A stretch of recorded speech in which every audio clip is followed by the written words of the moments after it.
Welcome back to Sheikh Mohammed Al Thani, Prime Minister and Foreign Minister of Qatar.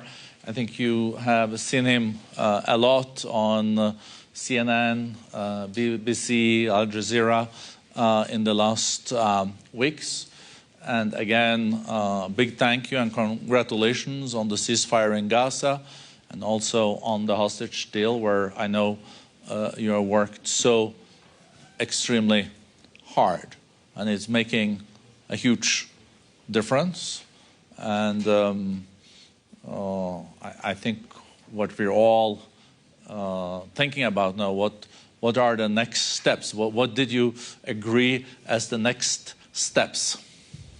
Well, thank you very much, Borge, for having me again here in Davos, but twice this year. So I hope that I don't get your audience bored seeing me. And look, first of all, you know, what we have achieved in the last few days in putting an end for this war for the last 15 months, or at least, you know, a starting of an end, hopefully, is really thanks to the partnership that we have with mediators, US, Egypt, and it was really a teamwork result, and that's something that we have seen and we have witnessed, especially in the last few days of the deal. To get it across the finish line, we have seen also the critical role that President Trump administration has played in that, and really thanks to his special envoy to the Middle East, we work together very closely in making this happen. And also, I would like to thank the region that supported us throughout the effort and kept, you know, doing everything it can in order to ensure that the international community is aware about what's going on and trying to stop it by all means.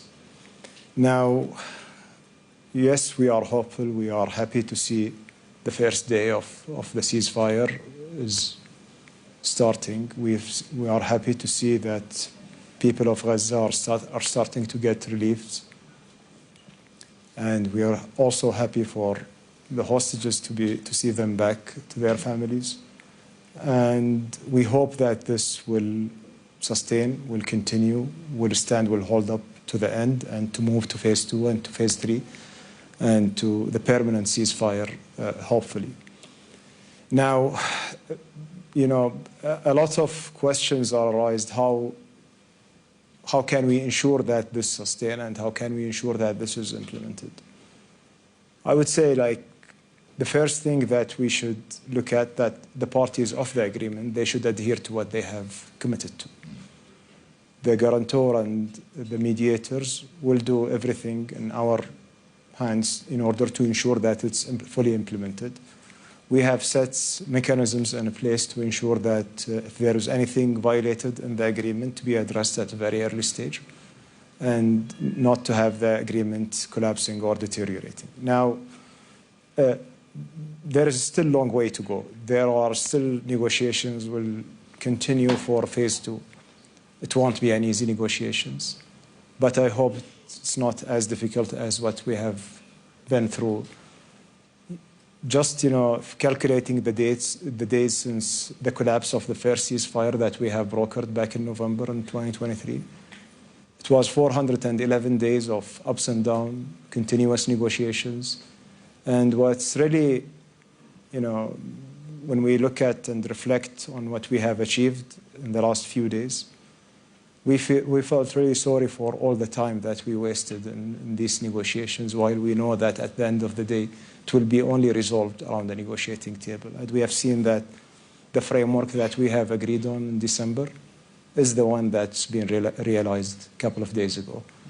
And that's December. I'm not talking about December 24. I'm talking about December 23. It means there are just a year of negotiating details and honestly some meaningless things compared to the lives of the people that they have lost.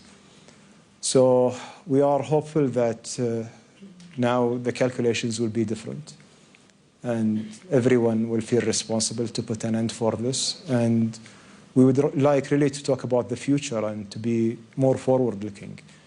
And this is actually what happened since October 7th was a wake-up call for the region, that also we need to address the issue of the Palestinians, and we have seen a momentum build around the world about the two-state solution. That's been absent, unfortunately, for a very long time.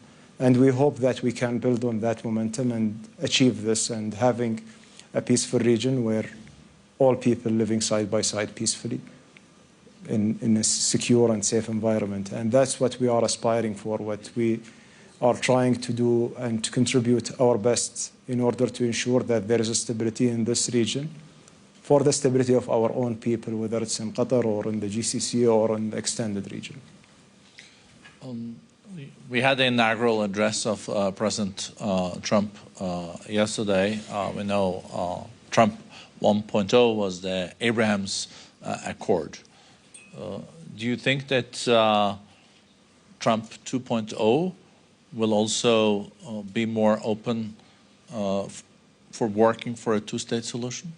We are hopeful, actually, and we have seen, as I mentioned, the critical role that they have played in of the negotiations has showed us that there is a strong leadership and determination to find solutions. And basically, in order to have solutions happening and implemented, you need to listen to all sides, and you need to address the concerns.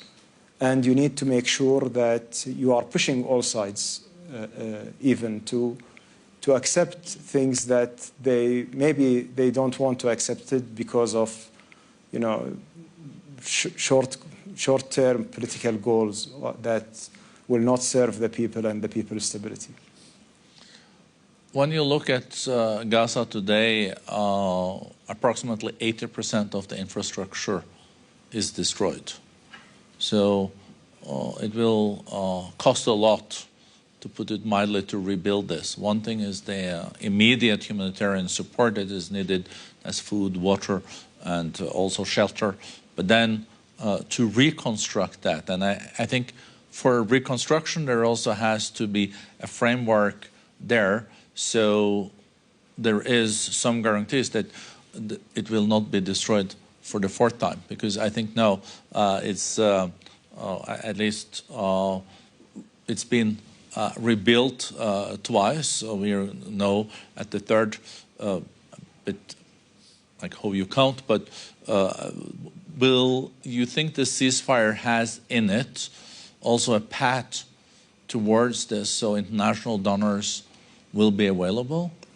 Well, it's included in the agreement that that phase 2 should address the reconstruction. Phase 1 is just addressing the instant needs for the people to rebuild the hospitals, to rebuild bakeries, and the basic requirements for that, providing a supply line for the people over there. But phase 2 should include the reconstruction. And what you have mentioned about 80% of Gaza is destroyed, we believe entire Gaza has been destroyed. It's not just 80%. Looking at the images, and I've mentioned that whatever is broadcasted in the media never made justice for and doesn't represent the reality. The reality is much worse than this, and we will see an uglier images now after the war stopped. There are dozens or hundreds or maybe thousands of people, their bodies, they are still under the rubble, and they didn't find out what are the real number. No one knows the significance of the destruction over there. An entire neighborhood's been wiped out, and looking at satellite images even, it's something horrific when you look at it and you see this small strip that is very highly dense in population being destroyed to that level. Now, when it comes to reconstructions, we believe that, all countries will step up, will try to help the people, and will never punish the people for these kind of things. But also, we cannot have an investment where we are investing in the reconstruction every time, and something happen and it's just get destroyed, and we do it again.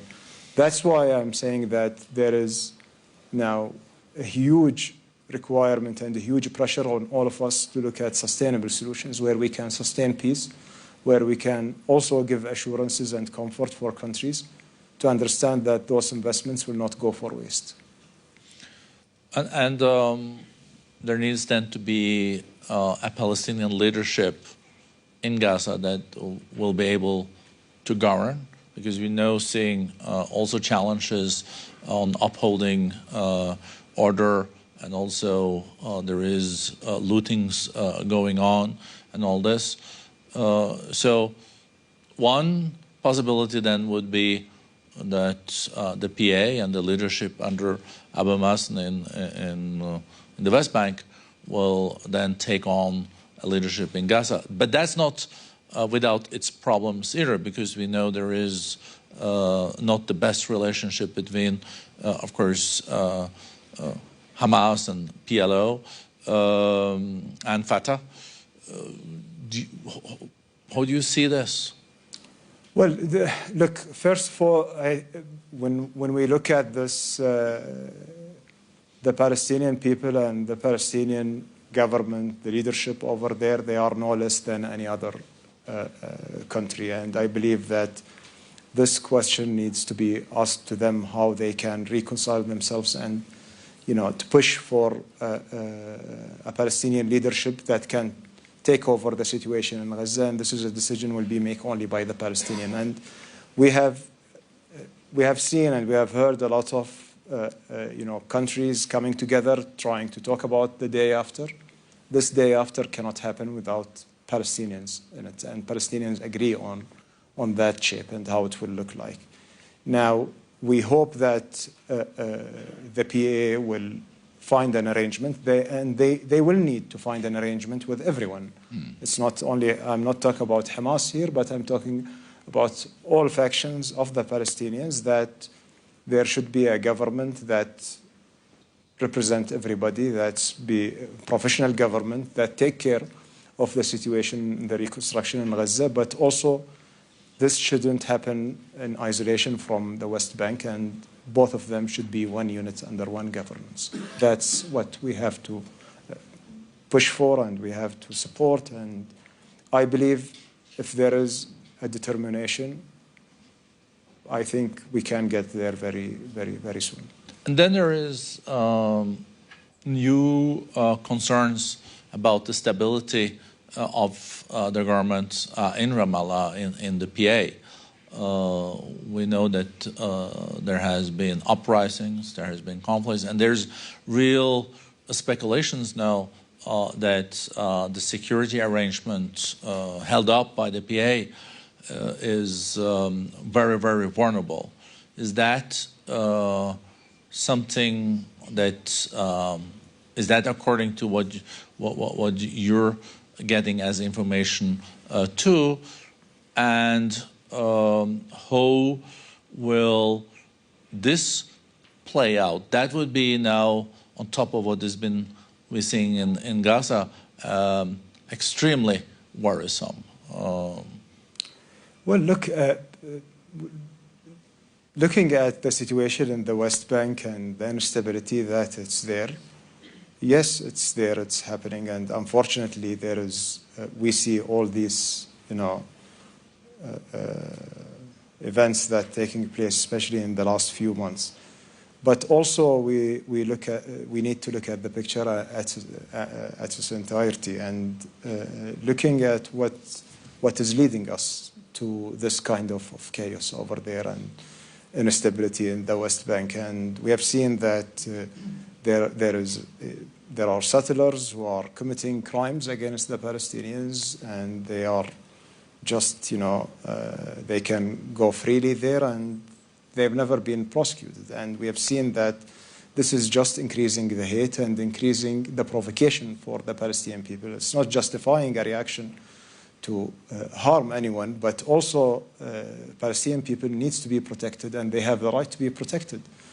And any Palestinian government that will take over, whether it's in the West Bank and Gaza, if they will be hindered and handcuffed and undermined by the Israelis, it will never work this way. That's why we've been talking about sustainable solution that can create peace, gives the Palestinians their right, give the security assurances and the guarantees for the Israelis. And we wanted to see a region where the Israelis and the Palestinians living side by side peacefully. We also have to look at the developments that are moving in the right direction. I started with thanking you for the Gaza ceasefire being instrumental there. I know how hard you have worked on this, and also the ceasefire and the hostages. In the last months, we also have seen big changes in the rest or in the Levant, with new president in Lebanon, Hezbollah being weakened, Hamas is weakened also in Gaza, and then we have a new leadership in Damascus. And I think you were just visiting in Damascus before you came here, and I think Qatar and you yourself have been very clear on former President Assad. I don't think you had started any kind of rapprochement there. So I guess you also are someone that the new government in Damascus is listening to. So what is your take? Are you cautiously optimistic that there will be an inclusive approach and not the winner takes it all? Well, I believe that cautious optimism, you see it around the region right now, and as I maybe mentioned in the previous panel, that unfortunately we had a very bad year in the Middle East, with wars and destruction and innocent people being killed. And, we had some good starts for 25. Lebanon got their president after 2 years. Syria, we have seen a collapse of a brutal regime that killed and displaced his own people. And look, us in Qatar, we took that stand based on our principles that we cannot accept reintegrating war criminals and just, having him, get this kind of immunity from what he did and the crimes he committed. And we have seen that if we will accept such a thing once, it will set precedent for any leader to just go around and to kill his own people without being held accountable. We have seen this collapse that happened for the regime in Syria in days. And, as Lenin said, that There are decades where nothing happens, and there are weeks where decades happens. And this is what happened exactly in Syria.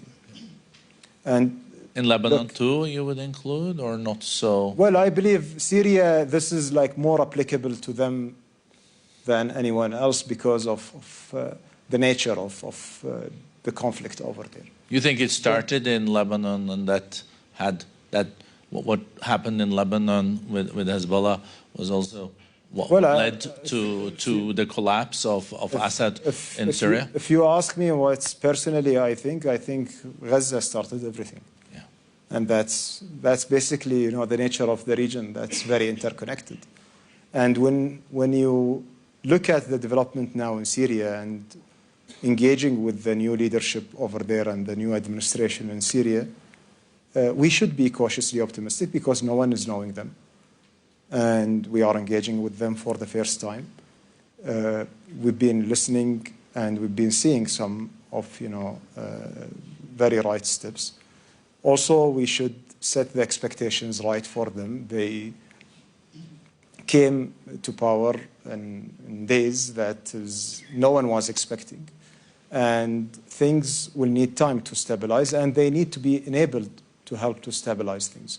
We need to help and preserve the state institutions. Yes, there is, no strong institutions in the states, but there are some skeletons over there that we need to help to preserve and to protect and to help them to provide the basic services and need for their own people, and to help them within the international community to start to engage in the right way, and to be also, create a path for them moving forward to stabilize Syria. And I don't think there is any disagreement around the world about the goal that we need in Syria. We need to see Syria a safe country, a stable country, and we need this to work. The failure in Syria shouldn't be an option for anyone, nor any other country, because we have seen the chaos, what's created for us in the region. And we can just imagine if things go south in the current situation in Syria, it might be much worse than what we have seen in the last 13 years. Now, moving forward about inclusiveness, about having a representative government, that's what we all want to see happening in Syria. And the current administration over there in Syria and meeting with the Shara, we've been hearing all the right things. And they are open to this. They are engaging with everyone right now. And I believe we should give them the space and the time to engage with everyone and to reach the understanding how this representation will happen and how they are going to move forward. And all of us, we would like to see a roadmap that is clear for the path forward for us as countries in the region, to also that will help us to help them in moving in the right direction, but also for the international community to feel comfortable engaging and start investing in Syria.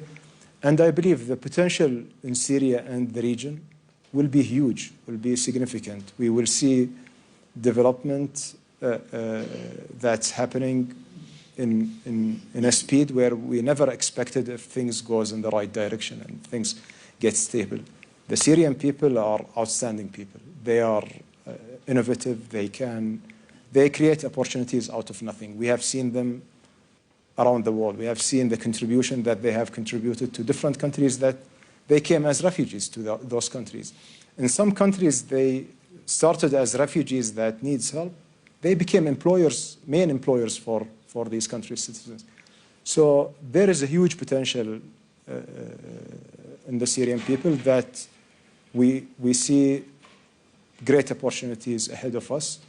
It's just, we need to help them, and we need to avoid any spoilers to undermine this happy moment for the Syrian people. And incentivize it, I guess, also the right reforms. And I think we've already seen 200,000 Syrians returning also to Syria. Just coming back to the bigger picture of the region, we were very close to a full-fledged war between Israel and Iran a few months ago. How do you see this now, also with the new president in the U.S.?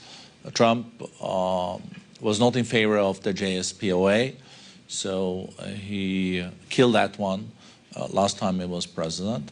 But at the same time, he also saying that he wants peace, no wars. How worried are you about a full-fledged war between Israel and Iran? Is it now unlikely, but with huge consequences if it happens, or is that wishful thinking? I think that looking, at what happened in the last year, any attack on any country in the region, whether it's Iran or in Israel, is just increasing the likelihood and the probability for a full-fledged war. And we should avoid this and prevent this from happening. Now, we have been through multiple events where things were heated up and it got diffused. I hope that we diffuse this completely now. Now, what's happening in Gaza and the ceasefire is a positive development that's happened for the region that we need to build on it. Now, from our perspective as state of Qatar, we are a small country. We are punching above your weight, huh? Not about, depends what scale you are using for our weight. Anyway, but we are situated in a region that unfortunately it's not. Thankfully we have a stable GCC, but when you look at the extended region, it's unstable, it's turbulent, and there are ancient wars, proxies, state actors, non-state actors. Our whole foreign policy stands for mediation, facilitation, and keeping open communication with everyone to bring peace through mediation, not through wars. And that's been enshrined in our constitution, and that's what we have built throughout years in building a trust and confidence within the countries that we are dealing with.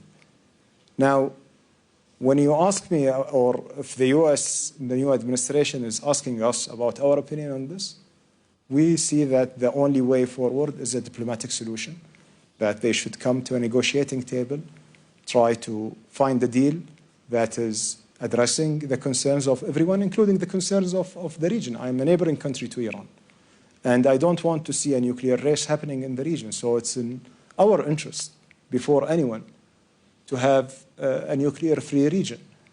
Now, this doesn't and shouldn't prevent any country from being able to pursue a peaceful path for nuclear energy and all those means.